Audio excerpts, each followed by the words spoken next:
பரிசுத்த நாமத்திற்கு மகிமை உண்டாவதாக. இந்த காலை உங்கள் அனைவரையும் ஆண்டவராக இயேசு கிறிஸ்துவின் இன்ப நாமத்தில் உங்களை அன்போடு வாழ்த்தி வரவேற்கிறேன். விண்துளிகள் வாயிலாக இந்த நாளே சந்திப்பதிலே மிகுந்த மகிழ்ச்சி அடைகிறேன். இந்த நாளின் செய்தியின் தலைப்பானது இயேசு தருகின்ற ஆசீர்வாதங்கள். 1 யோவான் 1:9 நான் வாசிக்கிறோம். நம்முடைய பாவங்களை நாம் அறிக்கையிட்டால் பாவங்களை நமக்கு மன்னித்து நம்மை சுத்திகரிப்பதற்கு அவர் உண்மையும் நீதியும் உள்ளவராக இருக்கிறார். நான் பாவிகளாக இருந்தாலும் இயேசு நமக்காக மறுத்ததினால் மிகுந்த ஆசீர்வாதங்களை அனுபவிக்க முடியும். தேவன் தந்த இந்த மாபெரும் பரிசு நமக்கு இப்போதும் எதிர்காலத்திலும் நன்மைகளை அளிக்கிறது. அவற்றில் சிலவற்றை நாம் சிந்திக்கலாமா? பாவங்களுக்காக மன்னிப்பு. பாவத்தின் காரணமாக சரியானதை செய்ய நாம் அதிகமாக போராட வேண்டியிருக்கிறது. சொல்லிலும் செயலிலும் நாம் அனைவருமே பாவம் செய்கிறோம். ஆனால் இயேசு நம்மை மீட்பதனால் நம்முடைய பாவங்களுக்காக மன்னிப்பை நாம் பெற்றுக்கொள்ள முடியும். அவருக்குள் அவருடைய இரத்தத்தினாலே பாவ மன்னிப்பாகிய மீட்பு நமக்கு உண்டாகியிருக்கிறது.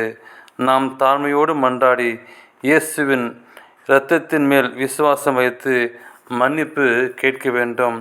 இரண்டாவதாக, தேவனுக்கு முன் சுத்த மனசாட்சி, குற்றமுள்ள மனசாட்சி நமக்குள் குறுகுறுத்து கொண்டே இருந்தால் வெகு சீக்கிரத்தில் நம்பிக்கை இழந்து விடுவோம். அது மட்டுமல்ல, அவருக்கும் உபயோகம் இல்லாதவன் என நம்மைதாமே நினைக்க வேண்டிய நிலை வந்துவிடும். அதனால் இயேசு நமக்காக தன்னையே பலியிட்டு மன்னிப்பை வழங்கி பாவத்தின் மத்தியில் சுத்தமான மனசாட்சியுடன் தேவனை வணங்குவதற்கும் தைரியமாக தேவனை அணுகவும் வழி செய்து கொடுத்திருக்கிறார். சுத்த மனசாட்சி மன நிம்மதியை அளிக்கிறது. அதாவது நித்தியமாக வாழும் வாழ்க்கை. பாவத்தின் சம்பளம் மரணம்.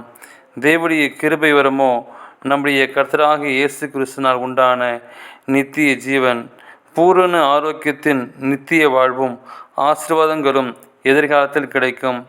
மற்ற எல்லா ஆசீர்வாதங்களும் இயேசு நமக்காக மறுத்தனால்தான் சாத்தியமாகி இருக்கின்றன. இதோ மனுஷரிடத்திலே தேவனுடைய வாசஸ்தலம் இருக்கிறது. அவ்விடத்திலே அவர் வாசமாக இருப்பார். அவருக்குள் அவருடைய ஜனங்களும் வாசமாக இருப்பார்கள். தேவன் தாமே அவரோடு இருந்து அவருக்கு தேவனாக இருப்பார்.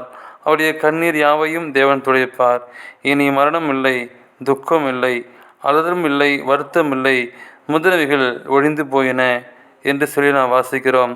தேவனுடைய ஆசீர்வாதத்தை நான் பெற்றுக்கொள்ள தேவன் உங்கள் ஒருவருக்கும் கிருபை செய்வாராக. ஆமேன்.